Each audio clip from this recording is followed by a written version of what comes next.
కృషి పరిశ్రమ శక్తి సూత్రం. ప్రకృతి యొక్క మేధా సంపత్తి చాలా సునాయాసంగా పనిచేస్తుంది. స్వేచ్ఛతో, సఖ్యతతో, ప్రేమతో. మనం ఎక్కడైతే సఖ్యత, ఆనందం, ప్రేమ అనే శక్తులను ఉపయోగిస్తామో మనం విజయాన్ని మరియు అదృష్టాన్ని శ్రమ లేకుండా సృష్టించుకోగలుగుతాం. ఒక సంపూర్ణమైన వ్యక్తి వెళ్ళకుండానే తెలుసుకోగలుగుతాడు, చూడకుండానే గమనిస్తాడు, చేయకుండానే పొందుతాడు. లావర్స్ అని ఆయన చెప్పారు. 4వ ఆధ్యాత్మిక సూత్రం అతి తక్కువ శ్రమ సూత్రం. ప్రకృతి యొక్క మేధా సంపత్తి శ్రమ లేకుండా సునాయాసంగా మరియు సంపూర్ణ స్వేచ్ఛతో పనిచేస్తుంది అన్నదాన్ని ఆధారంగా ఈ సూత్రం కనుగొనబడింది.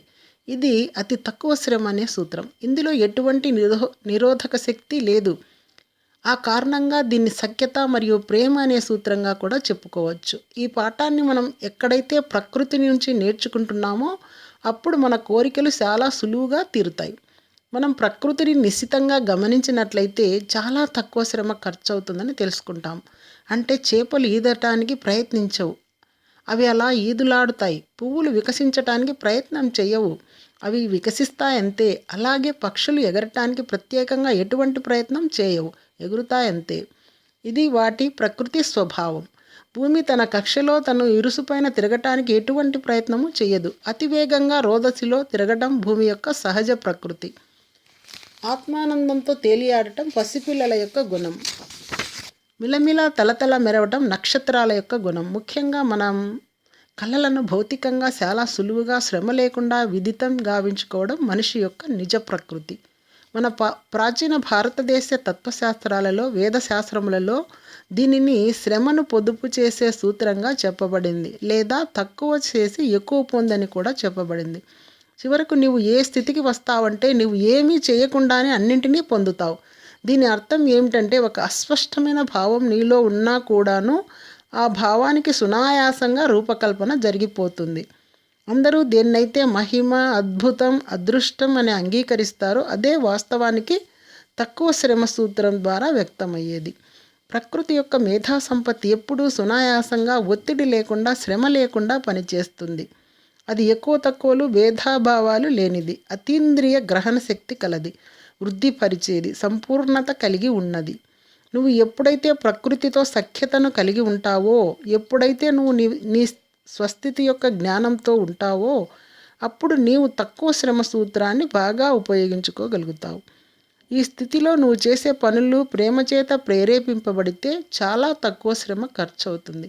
ఎందుచేతనంటే ప్రకృతి ప్రేమ యొక్క శక్తితో కూడుకొని ఉంది. ఎప్పుడైతే నువ్వు ఇతరుల మీద అధికారం చెలాయించాలనుకుంటావో, వారిని ప్రభావితం చేయాలనుకుంటావో అప్పుడు నీవు శక్తిని కోల్పోతావు. నీవు ప్రస్తుతంలో ఉన్న సంతోషాన్ని పొందటానికి బదులు నీ అహం కోసం డబ్బు, అధికారం కావాలనుకున్నప్పుడు సంతోషం దొరుకుతుందనే భ్రమలను వెంటాడుతూ శక్తిని ఖర్చు చేస్తావు. నీ స్వలాభం కోసం డబ్బు కావాలనుకున్నప్పుడు నీ శక్తి ప్రవాహాన్ని నీవే కత్తిరించేసుకుంటావు. ఎందుకంటే ప్రకృతి సంపత్తి యొక్క వ్యక్తీకరణలో నీవు జోక్యం కల్పించుకుంటావు. కానీ నువ్వు చేసే పనులు ఎప్పుడైతే ప్రేమ చేత ప్రేరేపింపబడతాయో నీ శక్తి రెట్టింపు అవుతుంది. ఈ రకంగా సంపాదించిన అధిక శక్తిని నీవు ఏది కావాలంటే అది సృష్టించుకోవటానికి వాడుకోవచ్చు, అంతులేని సంపదతో సహా. నీ శరీరాన్ని శక్తిని నియంత్రించే పరికరంగా భావించవచ్చు. అది శక్తిని ఉత్పత్తి చేయగలదు, దాచిపెట్టగలదు మరియు శక్తిని ఖర్చు పెట్టగలదు కూడా. నీకు శక్తిని సమర్థవంతంగా ఎలా ఉత్పత్తి చేయాలో, దాచాలో, ఖర్చు చేయాలో తెలిసి ఉంటే అప్పుడు నీవు ఎంతటి సంపదనైనా సృష్టి చేయగలవు. అహం మీద మీ దృష్టి లగ్నం అయ్యుంటే మాత్రం తీవ్రమైన శక్తి హరించబడుతుంది. నీ ఆంతరంగిక నిర్దయ దశ నీ అహం అయినప్పుడు, ఇతరుల మీద నీ అధికారం, ఆధిపత్యం చూపించాలనుకున్నప్పుడు, లేదా ఇతరులను నిన్ను అంగీకరించాలనుకున్నప్పుడు నీవు శక్తిని వృధాపరుచుకుంటూనే ఉంటావు. ఎప్పుడైతే నువ్వు ఆ శక్తిని పదిలపరుచుకోగలుగుతావో దానిని నీవు మీకు కావలసిన వాటిని సృష్టించుకోవటానికి ఉపయోగించుకోవచ్చు. ఎప్పుడైతే నీ ఆంతరంగిక దిశ ఆత్మ అవుతుందో, ఎప్పుడైతే నీవు విమర్శలకు అతీతుడవు కాగలుగుతావో, ఎటువంటి సవాలుకైనా నిర్భయుడవై నిలవగలుగుతావో అప్పుడు నీవు ప్రేమ యొక్క శక్తిని ఉపయోగించగలుగుతావు. అలాగే ఈ శక్తిని సృజనాత్మక సమృద్ధిని, పరిణామ క్రమాన్ని అనుభవంలోకి తెచ్చుకోవటానికి కూడా వాడుకోవచ్చు. ది ఆర్ట్ ఆఫ్ డ్రీమింగ్ అనే పుస్తకంలో కార్లోస్ కాస్టినెడాకు డాన్ జువాన్ ఏం చెప్పాడంటే, అధిక శాతం మన యొక్క శక్తి మన ప్రాముఖ్యతను నిలుపుకునే ప్రయత్నంలోనే ఖర్చు అవుతుంది. మనం ఈ ప్రాముఖ్యతను కొంత తగ్గించుకొనగలిగితే 2 అసామాన్యమైన మార్పులు జరుగుతాయి. ఒకటి, మనం గొప్పవాళ్ళమనే భ్రమలను కలిగించే భావనల వల్ల ఖర్చయ్యే శక్తిని మిగుల్చుకోగలుగుతాం. రెండవది, ఈ విశ్వం యొక్క వాస్తవికమైన గొప్పతనాన్ని కొంతైనా తెలుసుకోవడానికి మనం సరిపడ శక్తిని సమకూర్చుకోగలుగుతాం. తక్కువ శ్రమ సూత్రంలో 3 భాగాలు ఉంటాయి. తక్కువ చేసి ఎక్కువ పొందు అనే దానిని ఆచరణలో పెట్టడానికి నువ్వు 3 పనులను చేయగలవు. మొట్టమొదటిది అంగీకరించడం.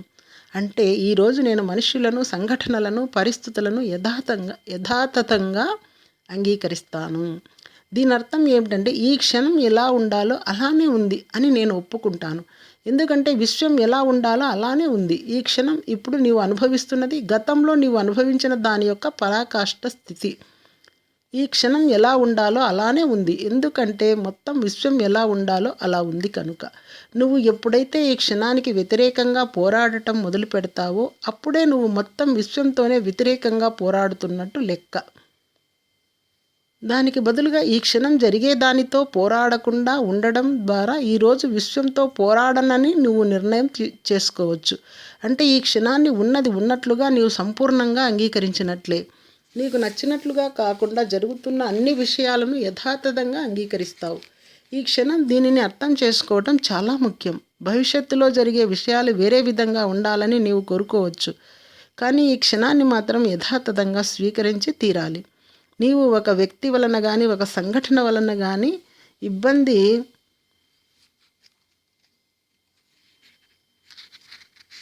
పడినా, నిరుత్సాహం చెందినా నీవు గుర్తుంచుకోవాల్సింది ఏమిటంటే, నీవు ఆ వ్యక్తికో ఆ సంఘటనకో ప్రతిస్పందించటం లేదు. ఆ వ్యక్తిని గురించిన, ఆ సంఘటన గురించిన నీ అనుభూతులకు మాత్రమే నువ్వు స్పందిస్తున్నావు. ఇవి కేవలం నీ యొక్క అనుభూతులు. నీ అనుభూతులు ఇతరులలోని లోపాలు కానే కావు. ఎప్పుడైతే నీవు దీనిని పూర్తిగా గుర్తించి అర్థం చేసుకుంటావో అప్పుడు నీ అనుభూతులను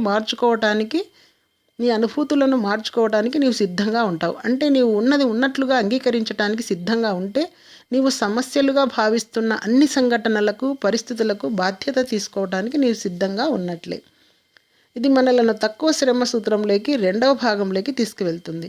బాధ్యత అంటే ఏమిటి? బాధ్యత అంటే నీ చుట్టూ ఉన్న పరిస్థితులకు దేనిని అంటే నిన్ను నీవు కానీ ఇతరులను కానీ నిందించకుండా ఉండటం. ఈ పరిస్థితిని లేదా ఈ సంఘటనను అంగీకరించడం ద్వారా బాధ్యత అంటే ఇప్పుడున్న పరిస్థితికి సృజనాత్మకమైన విధంగా జవాబు చెప్పగల శక్తిని కలిగి ఉండటమే.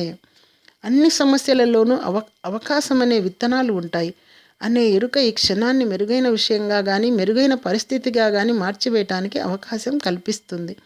ఒక్కసారి దీనిని స్వానుభవంలోకి తెచ్చుకుంటే మనలను నిరాశ, నిస్పృహలకు గురిచేస్తున్న పరిస్థితులనబడే ప్రతిదీ కూడాను సరికొత్తవి, మరింత అందమైనవి సృష్టించటానికి ఒక అవకాశంగా మారిపోతాయి. నిరంకుశంగా ప్రవర్తించి మిమ్మల్ని బాధకు గురిచేసే వ్యక్తులు మీకు గురువులుగా మారిపోతారు. వాస్తవం అనేది ఒక వివరణ. నీవు వాస్తవాన్ని వివరించడానికి ఈ పద్ధతిని ఎన్నుకుంటే నీకు ఎందరో గురువులు, మరెన్నో అవకాశాలు ఎప్పుడూ కల్పించబడతాయి. నీవు ఎప్పుడైనా ఒక నిరంకుశుడిని కానీ, బాధ పెట్టేవాడిని కానీ, స్నేహితుడిని కానీ, శత్రువుని కానీ ఎదుర్కోవాల్సి వస్తే నువ్వు దీనిని జ్ఞప్తికి తెచ్చుకో. ఈ క్షణం ఉండాల్సినట్లుగానే ఉంది. నీ జీవితంలో ఈ క్షణం వరకు ఎటువంటి సంబంధ బాంధవ్యాలకు ఆకర్షింపబడ్డావో అవే ఈ క్షణాన నీకు ఇప్పుడు అవసరం. ఈ సంఘటనలన్నింటి వెనుక ఒక నిగూఢమైన అర్థం దాగి ఉంటుంది. నీ ఎదుగుదలకు అది సంపూర్ణంగా దోహదం చేస్తుంది. తక్కువ శ్రమ సూత్రంలోని 3వ భాగం సమర్థించుకోకపోవడం. అంటే నిన్ను నీవు సమర్థించుకోనక్కర్లేదనే ఎరుకను బలంగా కలిగి ఉండటమే. అలాగే ఇతరులు కూడా నీ దృక్పథాన్ని అంగీకరించాల్సిన అవసరం లేదని తెలుసుకోవడం. నీ దృక్కోణాన్ని కాపాడుకోవాలనే అవసరం లేదని తెలుసుకుంటే ఆ తెలుసుకోవడం ద్వారా ఇదివరకు వృధాపరుచుకున్న అనంతమైన శక్తిని తిరిగి పొందగల మార్గం నీకు దొరుకుతుంది. నిన్ను నీవు సమర్థించుకున్నప్పుడు ఇతరులను నిందించటం మరియు ఈ క్షణానికి లోబడక, అంటే ఉన్న పరిస్థితికి యథాతథంగా అంగీకరించకపోవటం ద్వారా నీ జీవితం నిరోధానికి గురవుతుంది. ఏ సమయంలోనైనా ఈ నిరోధం ఎదురైనప్పుడు ఆ పరిస్థితిని నీవు ప్రభావితం ప్రయత్నిస్తే ఆ నిరోధం మరింత ఎక్కువ అవుతుందని గుర్తించండి. దృఢంగా వంగకుండా నుంచుని ఉండి తుఫానుకు నేల బీటలు వారి కూలిపోయే ఓక్ చెట్టు వలె ఉండటం నీ అభిమతం కాదు కదా. దానికి బదులుగా ఒక గెరికపోచ వలె తేలికగా ఉండి ఎటంటే అటు ఉంచబడుతూ తుఫానుకు సైతం తట్టుకొని ఎలా అయితే మనగలుగుతుందో నీవు కూడా అలా సర్దుకుపోయే స్వభావాన్ని కలిగి ఉంటావు కదా, ఉండాలనుకుంటున్నావు కదా. నీ దృక్కోణాన్ని సమర్థించుకోవటం పూర్తిగా మానివేయాలి. సమర్థించుకోవటం అనేది లేనప్పుడు తర్కానికి ఆస్కారం ఉండదు. దీన్ని మీరు నిరంతరం పాటించగలిగితే మీతో మీరు పోట్లాడటం కానీ మిమ్మల్ని మీరు నిరోధించటం కానీ మానివేస్తారు. వర్తమానాన్ని పూర్తిగా మీ అనుభవంలోకి తెచ్చుకుంటారు. అదే ఒక గొప్ప బహుమానం. నాకు ఒకసారి ఎవరో చెప్పారు, గతం ఒక చరిత్ర, భవిష్యత్తు హేతు కందనిది. ఈ క్షణమే ఒక బహుమతి, వర్తమానమే ఆ బహుమతి. నీవు వర్తమానాన్ని నీదిగా చేసుకొని దానిలో ఐక్యమైపోగలిగితే ప్రతి ఒక్కరిలో కూడా ఒక మెరుపులాంటి ఆత్మానందం తొణికిసలాడుతుందనే విషయం నీ అనుభవంలోకి వస్తుంది. ఎప్పుడైతే ప్రతి జీవిలోనూ ఈ గొప్ప ఆత్మానుభూతిని నీవు అనుభూతి చెందటం మొదలు పెడతావో నీకు దానితో సన్నిహితత్వం పెరుగుతుంది. నీ లోపల సంతోషం పుడుతుంది.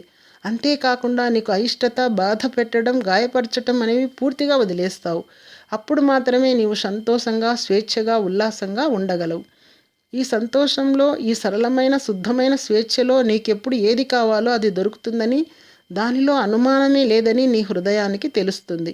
ఎందుకంటే నీ కోరిక ఇప్పుడు సంతోష స్థాయి నుంచి వస్తుందే కానీ ఒత్తిడి నుంచో భయపడే స్థాయి నుంచో రావట్లేదు. అప్పుడు నీవు సమర్థించుకోనవసరం లేదు. సామాన్యంగా నీ ఉద్దేశం ఏంటో నీకు నువ్వు చెప్పుకో.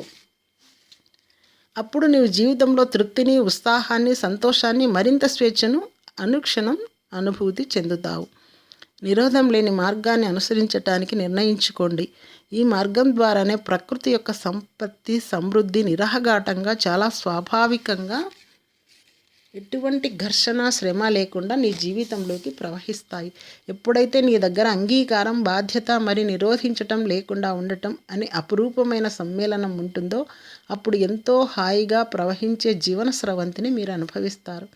ఒక్కదానికే పరిమితం అవ్వకుండా ఎప్పుడైతే నీవు అన్ని దృక్కోణాలకు సంసిద్ధంగా ఉంటావో నీ కలలు, కోరికలు ప్రకృతి సంకల్పాలతో కలిసి ప్రవహిస్తాయి.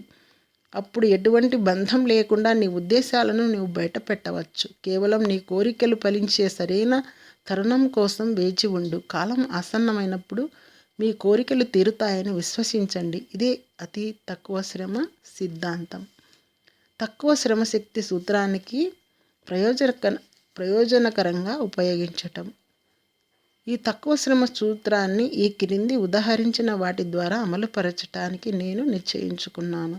1. నేను అంగీకరించటం అనే విషయాన్ని ఆచరణలో పెడతాను. ఈరోజు నేను మనుషులను, సంఘటనలను, పరిస్థితులను యథాతథంగా అంగీకరించి తీరుతాను. ఈ క్షణం ఇలాగే ఉంటుందని నేను ఒప్పుకుంటాను. ఎందుచేతనంటే మొత్తం విశ్వం ఎలా ఉండాలో అలానే ఉంది. ఈ క్షణాన్ని వ్యతిరేకించడం ద్వారా ఈ విశ్వాన్ని వ్యతిరేకించినట్లే. కాబట్టి నేను వ్యతిరేకించను. నా అంగీకారం సంపూర్ణం. నా ప్రమేయం లేకుండా ఈ క్షణం ఎలా ఉందో దానిని అలానే స్వీకరిస్తాను. 2. ఉన్నవి ఉన్నట్లుగా అంగీకరించడం ద్వారా నా పరిస్థితికి, అలాగే నేను సమస్యలుగా భావిస్తున్న అన్నింటికీ కూడా నేనే బాధ్యత వహిస్తాను. బాధ్యత తీసుకోవటం అంటే ఇతరులను, పరిస్థితికి మాత్రమే కాకుండా నన్ను నేను కూడా నిందించటం కాదని తెలుసుకుంటాను. సమస్య రూపంలో ప్రకటితమయ్యే ప్రతిదీ ఒక అవకాశమే అని తెలుసుకున్న ఎరుకతో అన్ని అవకాశాలలోని క్షణాలను మరింత లాభదాయకంగా ఉండేటట్లు మార్చుకుంటాను. ఈరోజు నేను దేన్ని నిరోధించకూడదు, అలాగే సమర్థించుకోకూడదనే ఎరుకతో ఉంటాను. నా దృక్కోణాన్ని సమర్థించుకునే అవసరం లేదని వదిలివేస్తాను. నా దృక్కోణమే సరైనదని ఇతరులను నమ్మించటానికి కానీ ఒప్పించటానికి కానీ ప్రయత్నించను. నేను మొండిగా ఉండకుండా అన్ని కోణాలను